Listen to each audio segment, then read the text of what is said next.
My comfort is more important than the impact on the environment. Do you believe this? Many argue this is not what they believe in, but it's not in our words, but in our actions. So when we think of the word comfort, it can come in various forms. Kate Rogers wrote on November 4th, 2011 for foxbusiness.com in Why People Opt Against Going Green. She wrote, already worried about the economy, their job security, and their budgets, adding the concern of going green can be too much for consumers. Unfortunately, going green has been given a luxury tax. Regardless, natural resource conservation and environmental protection is a responsibility of every person. It is important that we know why we need better conservation practices. By studying a subtopic within conservation, such as water conservation, we can understand the importance of water conservation through learning about the scarcity of fresh water, the ecological impacts of our decisions of how we attain fresh water, and learning from the mistakes we have made in the process of getting fresh water. So let's talk about fresh water. In the article, Freshwater Crisis on the National Geographic website, written by an unknown author or on an unknown date, the article states while nearly 70% of the world is covered in water, only 2.5% of it is fresh. The rest is saline and ocean-based. Even then, just 1% of our fresh water is easily available. That is a very small percentage of water. And to supply Los Angeles County with around 12 million people living in about 503 square miles is no easy task. The County of LA hasn't always made the best decisions about how they've derived water.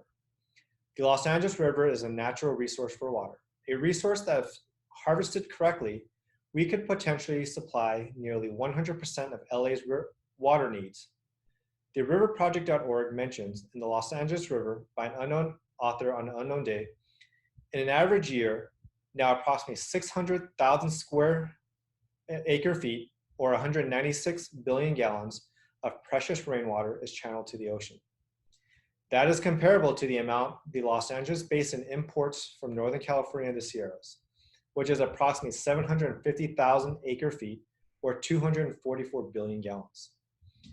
But the Los Angeles River is known to have violent and debris-filled floods, which causes many problems as mentioned by the Mountains Recreation and Conservation Authority's website in the article overview of the Los Angeles River, written by an unknown writer on an unknown date. So the solution was to turn it into a flood channel that carried the rainwater into the ocean and import our water from other areas. But it's not just Los Angeles that imports their water. San Francisco and Folsom, California import their water from Lake Tahoe. Now that we have talked about the scarcity of water, let's talk about the ecological impacts of the decision of importing water. Because the decision of importing water has had profound impacts on the areas LA took it from. Los Angeles started importing its water from Owens Lake in 1905. Glenn Creason wrote on March 23rd in 2016 in an article titled City Dig, Here's What Owens Lake Looked Like Before Los Angeles Drank It Dry, and lamag.org.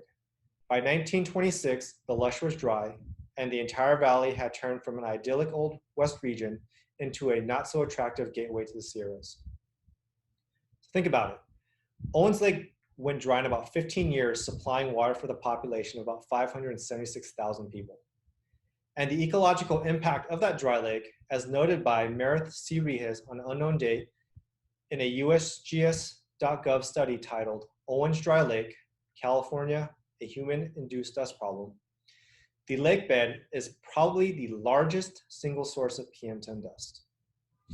The health concerns of PM10 dust inhalation has caused it to be regulated by the federal government. But it's not just Owens Lake. Over the course of the last century, we have taken water from the Colorado River as well as June Lake. Now that we understand that there are ecological impacts, we can use this information to help shape our environmental future. As we have learned, the LA River naturally provides enough water for Los Angeles. But undoing the damage of yesterday isn't enough. We need to also look towards the future. A simple change, such as turning off the faucet while brushing your teeth, can make a difference in tomorrow's environment. As Carol Crowder wrote on March 31st, 2015, in 11 Ways to Save Water at Home for Forbes.com, bathroom faucets run about 2 gallons of water per minute, according to the EPA. Turn off that tap water while you brush your teeth and shave. You can save hundreds of gallons a month. You can also learn about local community projects and their impacts on the environment around it. There are conservation groups aimed to protect the natural habitat in your local community. An example of such group is the Arroyo Seco Foundation. This foundation was created to preserve and promote the Arroyo Seco, one of Southern California's natural treasures in the San Gabriel Mountains. But we can do more.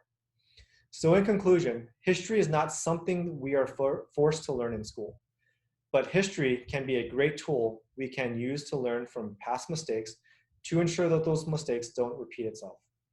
By using subject-based case studies, such as the California Water Wars, we can use the lessons learned to ensure we can make better choices for tomorrow.